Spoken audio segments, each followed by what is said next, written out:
Capítulo 9 Mediunidade. Francisco pediu para Juca continuar lhe contando suas histórias. Claro que posso lhe contar, mas elas são longas. Não sei quantos dias vai levar e nem se você continuará se interessando por elas. Tudo bem, Juca, respondeu. Não tenho pressa, tenho toda a eternidade para ouvi-lo, meu amigo. Sim, vou lhe contar uma história real e gostaria que você prestasse muita atenção. Renard, um jovem de bem com a vida, apaixonado pela arte da música e de viver, adorava ir a parques com seu violão. Lá ficava treinando os acordes, pois não tinha muitas condições de estudar em uma escola para aprender a tocar. Foi em um desses dias que ele conheceu Vitória. Ele debaixo de uma árvore com seu violão e ela fazendo caminhada com a mãe. Vitória parou para descansar à sombra, bem do lado de Renard. Seus olhares se cruzaram de imediato. A mãe da jovem, percebendo, pediu para a filha esperá-la ali, pois iria dar uma volta pelo parque. Foi exatamente o tempo que Vitória precisou para trocar algumas palavras com o jovem. Assim, trocaram telefone depois e conversaram um pouco, até que a mãe de Vitória voltou. Vitória continuou sua caminhada, parecia andar nas nuvens. A mãe, percebendo, não se atreveu a questioná-la. Com certeza, aquelas almas eram afins, e daquele dia em diante nasceu um amor profundo entre os dois. O casal havia se reencontrado. Muitas alegrias e juras foram trocadas entre eles. Renard logo espalhou para a escola inteira que estava amando. Vitória contou às amigas que tinha encontrado seu príncipe encantado. Juliano, amigo de Renard, abraçou-o e desejou-lhe muitas felicidades. Ele estava ainda de coração e alma partidos, pois tinha perdido o amor de sua vida. Renard sabia que o amigo tinha perdido a mulher que amava, mas não sabia como e resolveu perguntar, pois era uma forma de o amigo se sentir mais aliviado. Ele então disse-lhe que a morte era uma assombração para os encarnados, pois todos a viam como passaporte do mundo físico para o invisível. Mas ele também afirmou que ninguém deve ter medo do manto escuro da morte, mas sim das próprias atitudes. Que não era preciso nos atormentarmos por não termos feito tudo o que desejamos nesta passagem terrena, mas devíamos fazer o máximo que pudéssemos, pois com certeza, quando chegássemos ao mundo espiritual, perceberíamos que havíamos feito o possível, aquilo que estava ao nosso alcance. Disse-lhe que somos o espelho de Deus no mundo e na vida dos outros. E se caímos, Deus sempre estará conosco para nos levantar, e que quando ninguém acreditar em nós, Jesus estará ao nosso lado. O amigo ainda agradeceu, dizendo que esperava que Deus o guardasse para sempre. Muitos planos foram feitos para o casamento de Renard e Vitória. Escolheram uma data, no mês de janeiro, para a cerimônia civil e religiosa. Certa noite de sábado, os dois saíram para um jantar romântico. Depois do jantar, foram comemorar a data do casamento em uma casa noturna, na capital em que residiam. Ao voltarem, já era alta madrugada.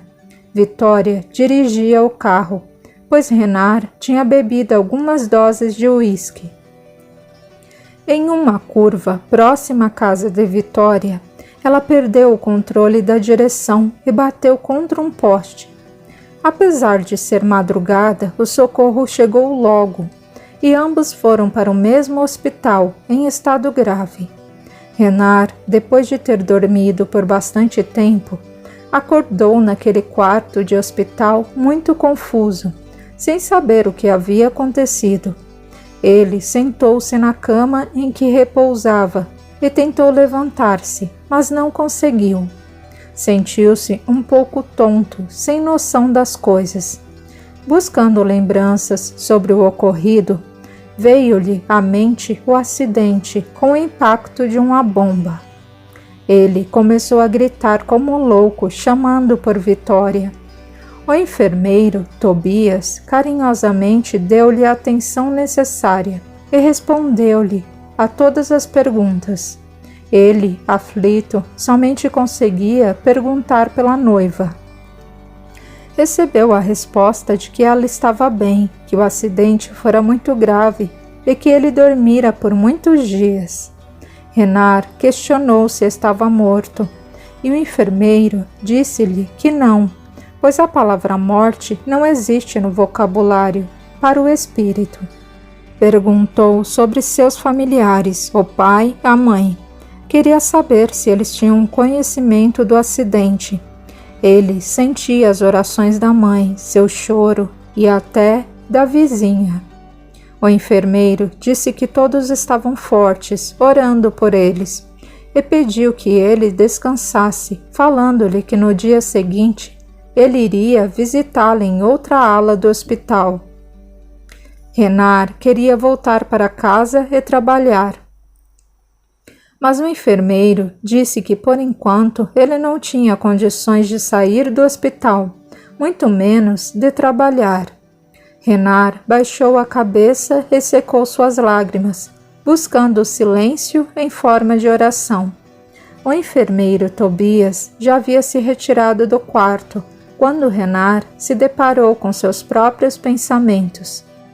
Ele tinha a sensação de que não daria mais para mudar qualquer coisa, pedir perdão para as pessoas a que de alguma forma deixou de falar o quanto eram importantes para a sua vida.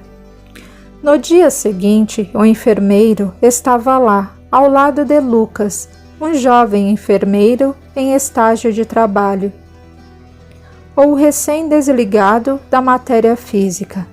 Renard perguntava a todo momento se havia morrido, e a equipe do hospital tentava convencê-lo de que ele estava vivo.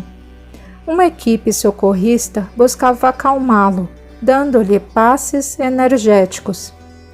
O enfermeiro disse-lhe que se ele tivesse morrido, não o estaria vendo naquele quarto de hospital, nem andando, nem conversando com ele. Isso o deixou mais calmo, e sentir realmente as vibrações daquele momento deixou seu coração saudoso, enquanto seus pulmões, entre aspas, identificaram a pureza do novo ar, que bombeavam. Eles trocavam palavras enquanto caminhavam pelo grande corredor até o leito da sua amada. Ao se aproximar do leito, ele viu a amada sendo transportada da maca para uma cadeira de rodas. Caiu de joelhos, com lágrimas nos olhos ao vê-la. Ao mesmo tempo, vieram-lhe à mente todas as lembranças dos momentos maravilhosos que passaram juntos. Ela olhou o amado e começou a rir e a chorar. Suas lágrimas escorriam. Sua mãe, que a acompanhava, não entendeu muito bem o porquê daquela confusão de alegrias e tristezas de repente. A narração de Juca foi interrompida pela presença de Juliana, que se aproximou de seu leito. Antes de Juliana chegar perto dele, no entanto, ele completou o raciocínio, dizendo o que o enfermeiro falou quando colocou as mãos sobre a cabeça de Renard. Nesse momento, meu amigo, você precisa ter fé. Ela precisa muito de você, assim como você precisa dela. A fé é a semente viva de Deus dentro de cada um de nós. Deus tem o poder de transformar choro em sorriso, dor em forças, fraqueza em fé, sonho em realidade. Deus é o dono da vida e tudo sabe. Renar continuou em lágrimas. Naquele momento, Juliana dirigiu-se a Juca. Oi, amigo, falando sozinho? Como está sendo o seu dia? O meu está sendo muito bom, graças a Deus. Minha mãe já está melhor, até já saiu da UTI e agora, no fim da tarde, vai descer para um quarto para se recuperar. Para não o incomodar, pedi que a colocasse em um quarto vizinho ao seu. Virá para o quarto 310. Isso vai ser bom, pois vou poder vê-lo a toda hora em que estiver com ela. Assim que ela melhorar, vou apresentá-los. Obrigado, Juliana. Fico muito feliz por sua preocupação. Será um prazer conhecer sua mãe. Uma coisa está me inquietando. Você me parece muito familiar. Será que a conheço de algum outro lugar? Amigo, não sei, mas eu sou frequentadora de um centro espírita. Lá vão muitas pessoas. Não sei se você é espírita, não sei se já foi a alguma reunião. Juliana, sou um morador de rua. Já fui a centros há muito tempo, mas eu estudo do meu jeito. Não posso me considerar um espírita, mas estudo bastante as obras de Kardec, de Chico Xavier, de Valdo Franco, Raul Teixeira, Herculano Pires, entre outros. Já li muitos livros a respeito, mas você deve estar se perguntando como consegui esses livros se moro na rua, não é? Muitas pessoas me deram livros, assim como pratos de comida. Muitos religiosos, muitas pessoas doam coisas sem pensar duas vezes. Amigo, então você conhece o Espiritismo? Eu já sofri muito com a minha mediunidade, você nem imagina. Imagino sim, Juliana. Eu também, na minha infância, sofri muito, pois na época não tinha nenhum conhecimento sobre o assunto. Então, fale um pouco sobre tudo isso, que é muito lindo. Ainda tenho um tempo, pois vou esperar minha mãe descer. Olha, Juliana, tudinho não sei se vai dar, mas vou lhe contar o que o tempo permitir. Amanhã quero conhecer sua mãe. Com certeza ela é uma pessoa do bem, assim como você. É sim, amigo, ela é minha heroína. Criou-me sozinha, não conheci meu pai, pois ela engravidou anos atrás e quando o pai dela soube, vendeu tudo que tinha e foi embora, levando todos os familiares. Minha mãe voltou mais tarde à cidade para procurar meu pai, mas lhe disseram que ele havia morrido. Mas minha mãe fala muito bem dele e ainda diz que foi a única pessoa que ela amou de verdade. Ela falou o nome dele? Perguntou Juca. Nunca perguntei, respondeu Juliana, secando as lágrimas. É melhor você começar a me contar um pouco mais sobre sua mediunidade, senão não vai dar tempo. O tempo passa muito depressa. Eu não vou falar da minha, disse Juliana com um sorriso.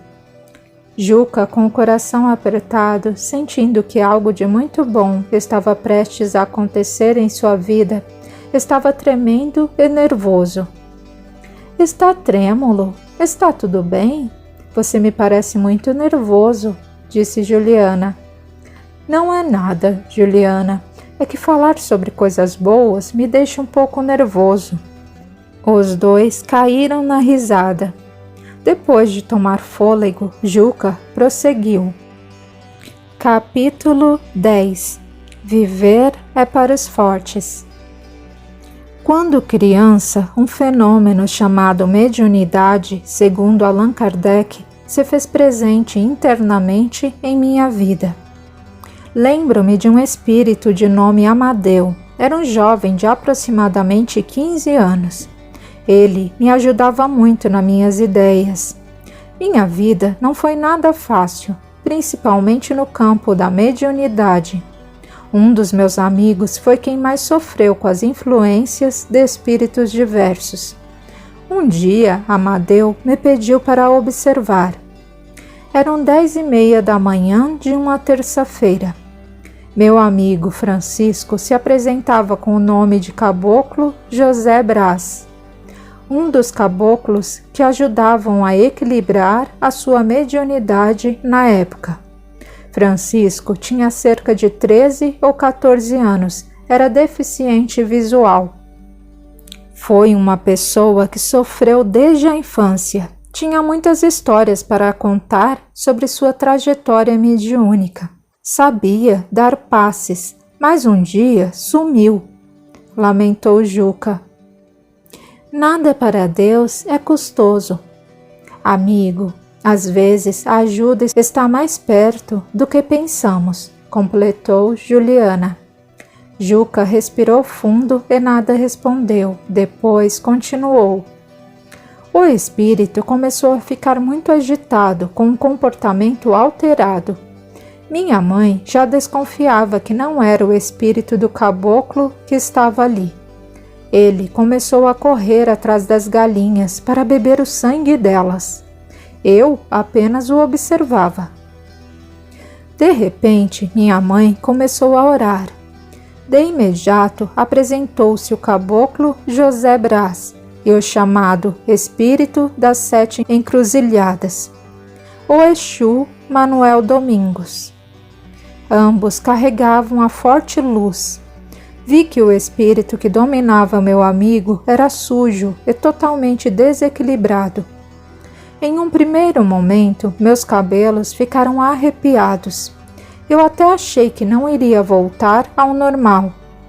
Esse espírito, ao ver José Brás e Manuel Domingos ao lado de uma cabocla muito bonita, de nome Lucinda, retorceu-se de forma que eu nunca vira. Francisco reproduzia com intensidade os movimentos do espírito mal intencionado. Ele cruzou as mãos e começou a marchar. Os espíritos bondosos fizeram o mesmo. Francisco estava com uma espécie de algema e foi colocado pelo caboclo José Brás entre ele, Manuel e Lucinda, para andar pelo menos 7 léguas até a casa da mãe de santo. Ele deu início à caminhada, quase sem saber para onde iria. Resmungava e urrava, mas sua voz não saía totalmente. Lucinda havia colocado uma espécie de fita invisível escura na boca do espírito que dominava o Francisco. Resolvi ir atrás, acompanhando-os até a casa da mãe de santo, que já estava aguardando com outros espíritos que trabalhavam com ela. Fiquei assustado, mas feliz. Estava eufórico. Foi quando escutei o espírito Anatêncio retrucar alguma coisa. Eu estava encarregado de cuidar de Francisco em vida, mas ele havia aberto seu campo mental para o negativismo e eu não consegui fazer nada, pois cada criatura tem seu livre-arbítrio, no qual ninguém tem o direito de interferir. Já havia muitos espíritos reunidos naquela velha casa, com velas vermelhas, pretas e brancas. Foi nesse dia que conheci a Umbanda e também Jurema, Zé Pelintra, Zé Grosso, o Cangaceiro de Lampião, o Exu Tranca-Rua, entre outros, que não vejo necessidade de revelar aqui. Depois desse dia, minha mediunidade ficou ainda mais presente e intensa. Muitas manifestações ocorreram com meu amigo e comigo.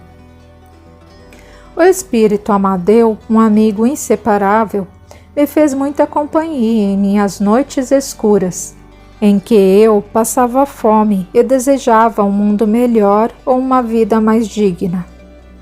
Juliana comentou: Nossa, nem vou precisar contar sobre a minha mediunidade em detalhes. Também passei por maus bocados, senti indiferença das pessoas, mas nunca tive amigos com manifestações mediúnicas. Estou gostando de ouvi-lo. Pode continuar, pediu ela. Sua empolgação era maior que o silêncio. Juca, depois de tomar um gole de água que estava na cabeceira da cama, continuou. Lembro-me muito bem. Dias antes de meu amigo sumir, numa tarde de verão, o tempo estava muito seco e meus pés eram grossos por causa do chão quente. Apesar de que naquele solo tinha de tudo, desde tocos de pau a cacos de vidros. Meus pés eram tão grossos que, em vez dos vidros furarem meus pés, os meus pés é que quebravam os vidros. Amadeu, vendo meu sofrimento com os pés no solo quente, me pediu que pegasse a peixeira para tirar da árvore uma casca muito grossa. Ele queria que eu improvisasse um chinelo ou qualquer coisa para proteger meus pés. Fiquei por 2 horas tentando construir os chinelos. Ficaram um pouco mal feitos, mas eu consegui. Depois fiz vários outros chinelos usando sua ideia. Mas após esse dia, nunca mais tive notícia dele. Tive o prazer de conhecer muitos outros espíritos. Alguns estão comigo até hoje. Outros desapareceram e me fazem muita falta. Lucinda era um espírito que enchia meus olhos e meu coração de alegrias e fantasias. Eu era jovem e tinha muitos sonhos. Agradeço muito a esses espíritos que tanto ajudaram em todos os sentidos, a mim e ao meu amigo, levando muita paz e luz com os trabalhos deles. Além do Mestre Jesus, que sempre iluminou nosso caminho rumo à nossa evolução espiritual. Juca estava extremamente emocionado, e antes que Juliana o interrompesse, ele contou-lhe um pouco sobre sua infância sofrida, mas muito proveitosa. Meu amigo aproveitava cada conselho que recebíamos. Chorei demais depois que ele desapareceu. Não passou muito tempo, minha mãe também se foi, ficando apenas meu pai, que era alcoólatra. Por ter sofrido tanto com tudo isso, comecei a beber. Mas não fui longe com o vício. Não queria humilhar os outros, como ele fazia. Quando via meu pai bêbado, sabia que existiam espíritos ao seu redor, sugando sua energia. A cidade grande onde vivo hoje, ou melhor, sobrevivo, é um lugar muito bom e ao mesmo tempo muito carregado por espíritos de diversas categorias. Convivem melhor com isso aqueles que estão sempre atentos em trabalhos de socorro a espíritos andarilhos, desencarnados e aos encarnados. Mas tem aquela multidão de espíritos, cada um mais desequilibrado e desorientado do que outro. Você pode me contar como foi sua chegada aqui na capital? Sim, claro, minha cara Juliana. Será um prazer, minha querida. Capítulo 11. Ouvir faz bem para a alma. Quando saí da minha cidadezinha natal, eu acreditava que a capital era cheia de flores e muitos livros. Durante a viagem, vim fantasiando e achava que iria viver entre flores e livros. Não se iluda, meu amigo, nada na vida é fácil. Somente por meio de muito trabalho é que vencemos. Lembre-se de que podemos querer tudo, mas receberemos apenas o que precisamos. Ouvi isso de um espírito que me acompanhava, Lucinda. Ela sempre me trazia para a realidade. Vi que minha trajetória não seria fácil. Ela acrescentou que iria se ausentar durante um tempo e que eu não poderia mais contar com a sua ajuda de sempre. Disse que a partir daquele momento eu teria de decidir muitas coisas por mim mesmo e que outros amigos intercederiam por mim. Fiquei triste por um longo período, mas era como um estágio. Passei a ler muitos livros na Cidade das Flores. Em sua ausência, frequentei a Umbanda, depois a Igreja Evangélica, depois a Católica, e muito tempo depois a doutrina dos Espíritos. Foi nesse momento que conheci outros espíritos. Quando cheguei aqui, fui direto para o CEAGESP. O medo invadiu o meu ser. Os barulhos dos carros misturados às buzinas, sirenes, motos, amedrontavam-me. Nunca tinha ouvido tanto barulho junto e me perguntava: meu Deus, o que estou fazendo aqui? Andando, suava frio e ia devagar, sem destino. De repente, dei-me conta de que estava na frente de um cemitério localizado nas proximidades. Foi a primeira vez que dormi na rua, ou melhor, dentro de um cemitério. Não tinha opção. A partir daí, vi que havia me enganado sobre a cidade. No cemitério, encontrei apenas jornais que usei para me cobrir. Os túmulos me serviram de cama e aconchego. Nas noites de inverno, fazia muito frio. Aqueles mármores eram extremamente gelados.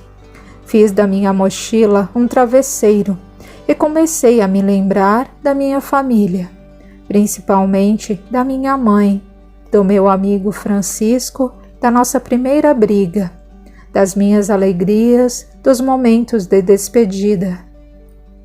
Lembrei de meu pai e dos meus vizinhos. Havia saído da minha cidade em busca de melhores condições de vida, sem fome e com livros e flores.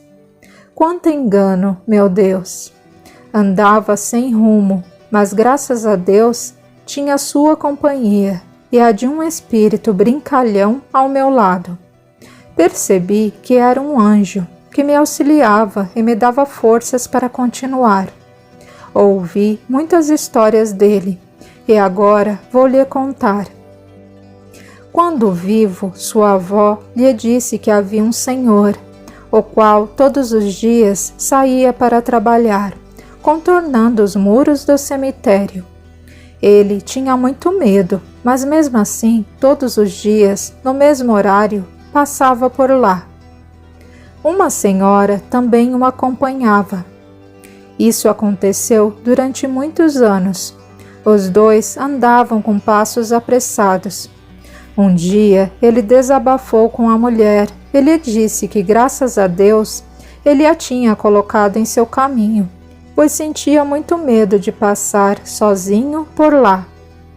Nem entrava em cemitérios, tamanho terror que sentia. A senhora lhe respondeu que aquele era um lugar para repousar, ou melhor, devolver para a terra o que era da terra. Um corpo sem vida. Ele disse que, mesmo tendo essa consciência, sentia pavor. Ela falou que ele não devia se preocupar. Ela também sentia medo antes de morrer. Ouvindo aquilo, ele começou a correr feito um desesperado, achando que ela iria segui-lo. Rimos muito com essa história. Depois de quase perdermos o fôlego de tanto rir, ele começou outra história. Tratava-se de um homem que, com sua fé em Jesus, curou-se de uma doença. A história era do cego de Jericó. Nas palavras dele: sucedeu quando Jesus ia chegando a Jericó, e um cego estava sentado à beira da estrada, pedindo esmolas. Ouvindo o tropel das pessoas que passavam, o cego perguntou o que era aquilo. Responderam-lhe: é Jesus Nazareno que passa. Ele então se pôs a bradar, dizendo: Jesus, filho de Davi, tem piedade de mim. E os que iam diante repreendiam-o para que se calasse. Contudo, ele cada vez gritava mais: Filho de Davi, tem piedade de mim. Então Jesus parou e pediu que o levassem para perto dele. E quando ele chegou, fez-lhe uma pergunta: Que queres que te faça? E ele respondeu: Senhor, quero enxergar. E Jesus lhe disse: Vê, a tua fé te curou. E imediatamente ele viu e começou a seguir Jesus, agradecendo muito a Deus.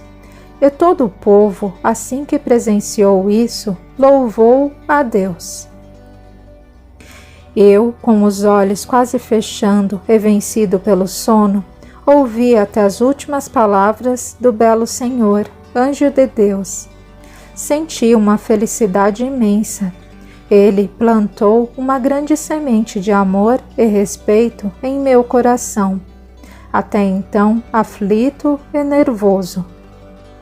Naquele dia senti uma inflamação na garganta e muita febre, mas motivado pela fé que eu não conhecia muito dentro de mim, voltei a dormir naquele túmulo e não desanimei.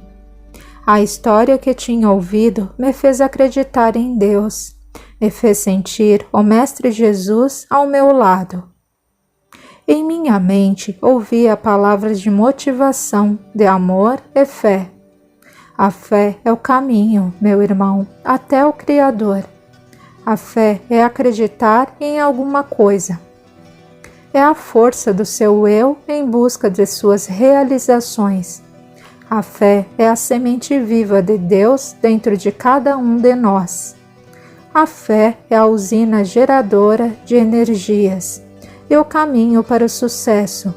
Ter fé é acreditar no seu potencial de vencer, sem invadir o espaço do outro. Juca ainda tinha muitas histórias para compartilhar com Juliana. Na minha vinda para a capital, fiquei muito ansioso. Passei quase uma semana no transporte. Achava que São Paulo não existia, que era uma fantasia. Mas depois de tanto tempo na boleia de um caminhão, chegamos ao destino tão esperado por mim. Ao chegar aqui, achei São Paulo uma cidade muito feia. Vi alguns barracos, casas feias e amontoadas, feitas apenas de tijolos. Estava nos arredores do CEAGESP. Pensava que em São Paulo devia haver muitas casas bonitas, árvores, livros e flores. Fiquei decepcionado. Encostada em um muro próximo ao CEAGESP, minhas canelas começaram a tremer de medo, vendo toda a agitação e o estresse das pessoas. Comecei a chorar e a perguntar o que iria fazer.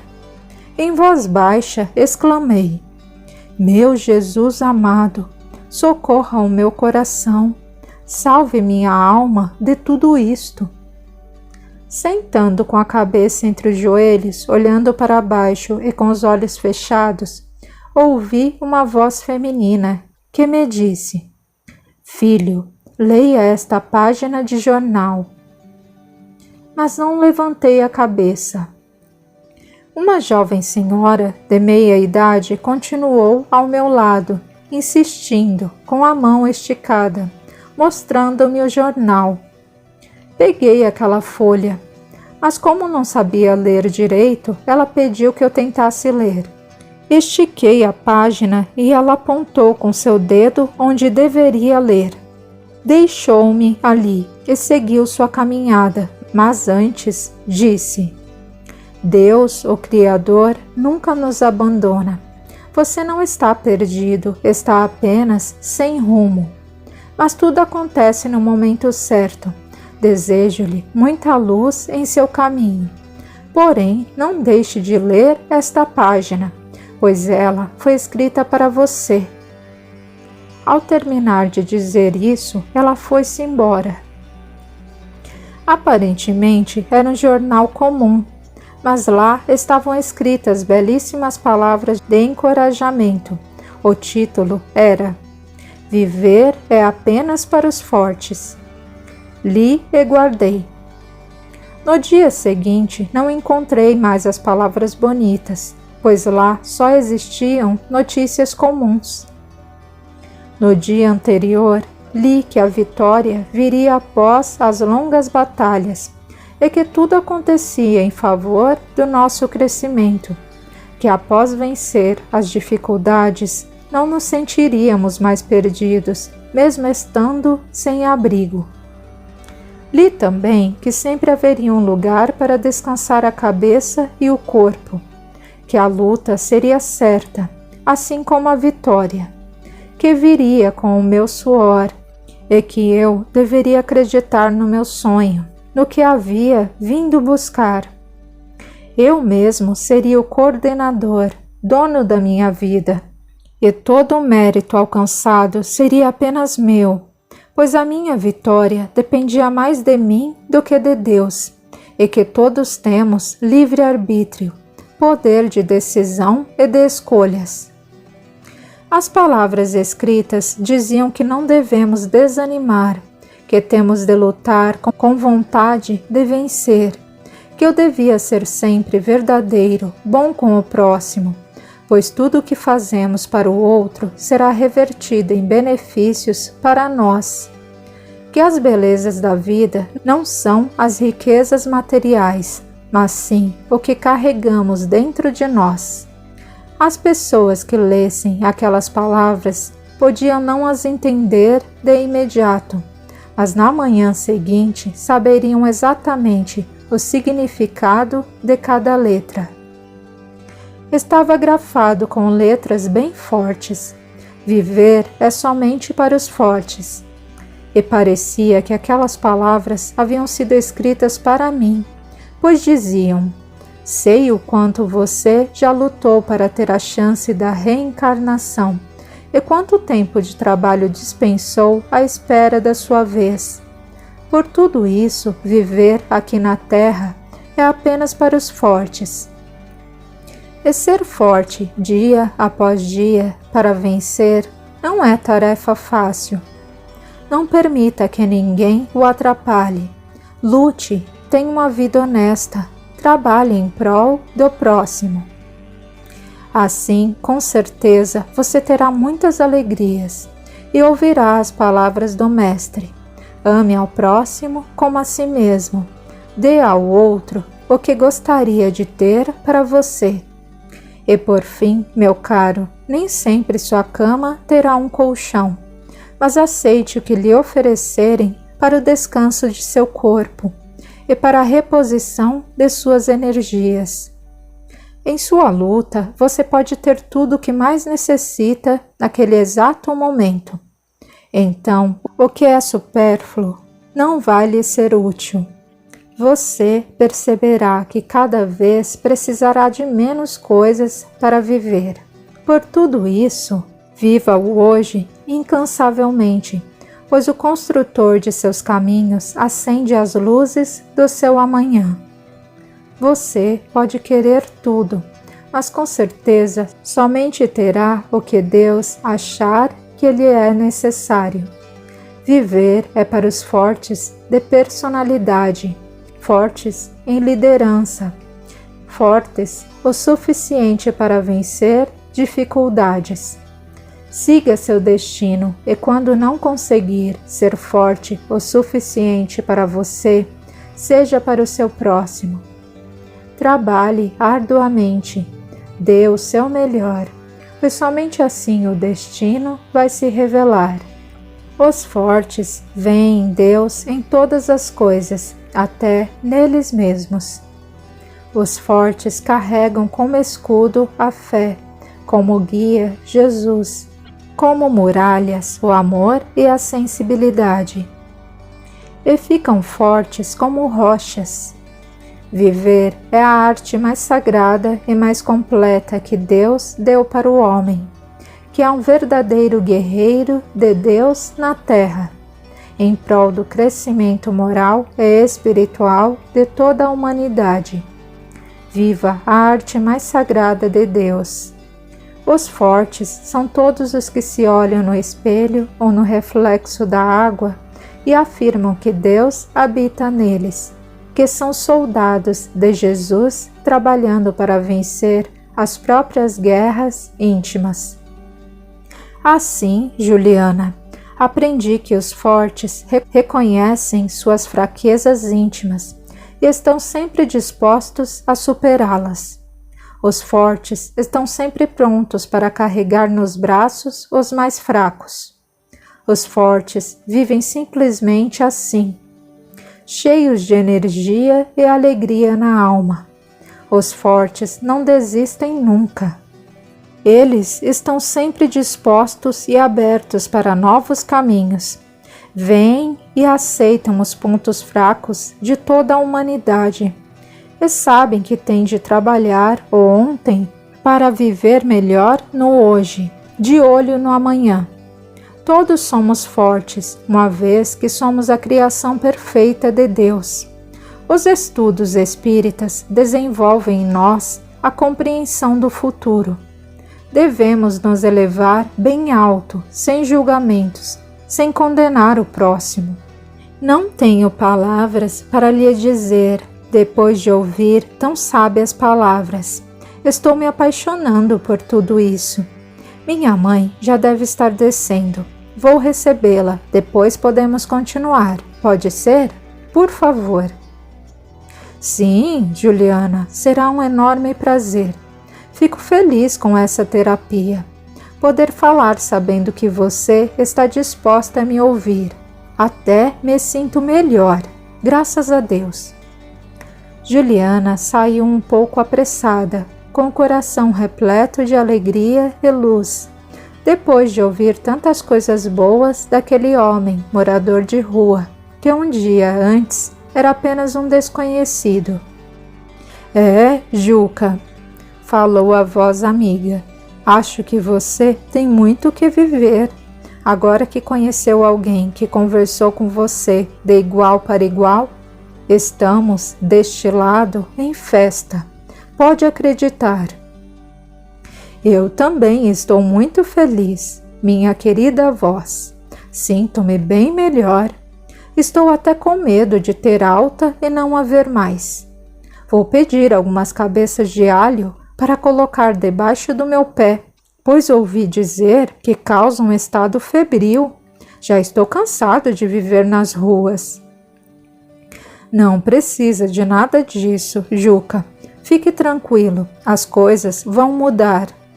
Deus escreve certo por linhas tortas. Descanse um pouco, até porque você está me devendo o restante da história de Renar. Eu quero saber tudo o que aconteceu. Não esqueça, você me prometeu. Promessa é dívida e deve ser cumprida.